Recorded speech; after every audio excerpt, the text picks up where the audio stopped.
Hi everyone, माझं नाव ओमकार आहे आणि मी यूकेमध्ये राहतो. तुम्ही सगळे माझ्या जर्नीला खूप दिवसापासून फॉलो करता आणि प्रेम पण दिलेलं आहे. मी कन्सिस्टन्सी आणि रेग्युलॅरिटीचे खूप प्रॉमिसेस केले, पण लाईफ इतकी बिझी असते ना, की नेहमी रेग्युलर राहणं शक्य होत नाही. आणि खरं सांगायचं झालं तर आळस हा माणसाचा खूप मोठा शत्रू आहे आणि तो माझा तर अजून मोठा शत्रू आहे. असो, कंटेंट क्रिएशन काय माझा फोटे नाही आहे, पण मला स्टोरी टेलिंगची खूप आवड आहे. लोक म्हणतात मी छान मीठ मसाला लावून गोष्टी सांगतो, पण फक्त गोष्टीच नाही, तर मला जेवणाला आणि जीवनालाही थोडासा तडका देता येतो बरं का.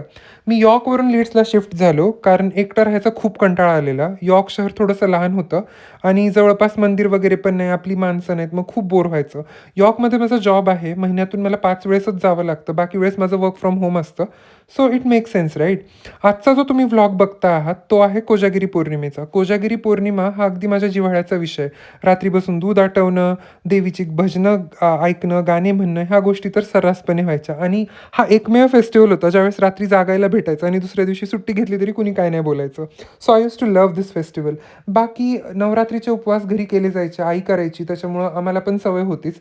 यूकेमध्ये फर्स्ट टाईम मी नवरात्रीचे उपवास केले आणि देवी आईच्या कृपेने सगळे सुफळ संपूर्ण झाले. तसं तुळजापूर जवळ असल्यामुळे आम्हाला देवीचा लळाच, काय सांगायचं. असो, आज मी स्वयंपाकात बनवलं होतं मेथीचं वरण, पोळ्या आणि आता काही लोकं म्हणतील, की चपाती, काही लोकं म्हणतील, की पोळी. तुम्ही नेमकं काय म्हणता हे मला कमेंटमध्ये नक्की कळवा. स्वयंपाक करणं काही खूप रॉकेट सायन्स नाही. एकदा तुमच्या अंगवळणी पडला, की तुम्ही अगदी आरामशीर पद्धतीने स्वयंपाक करू शकता. पटापट मी कुकरमध्ये वरण आणि भात एकत्र लावलेला. त्याच्यामध्ये 2 ते 3 शिट्ट्या दिल्या. व्यवस्थित वरण तयार झालेलं माझं, म्हणजे शिजलं व्यवस्थित. मग त्याला पटकन अशी छान अशी फोडणी दिली. फोडणी देऊन झाली, की मग काय सॉर्टेडच होतं. पोळ्या तर तुम्ही बघितल्यात मी व्यवस्थित बनवलेल्या. त्यानंतर आम्हाला थोडीशी शॉपिंग करायला जायचं होतं. आधी लीड्सला ज्यावेळेस आम्ही आलेलो इनिशियली 3 वर्षांपूर्वी, त्यावेळेस फक्त 1 ते 2च इंडियन शॉप्स होते. पण आता भरपूर आहेत. त्याच्यासाठी मी एक वेगळा व्लॉग बनवेन. केक बॉक्समधून आम्ही जो आहे एक एगलेस केक घेतलेला आणि तो पण आम्ही खाल्ला. तुम्ही ताट बघू शकता. वातावरण खूप छान झालेलं.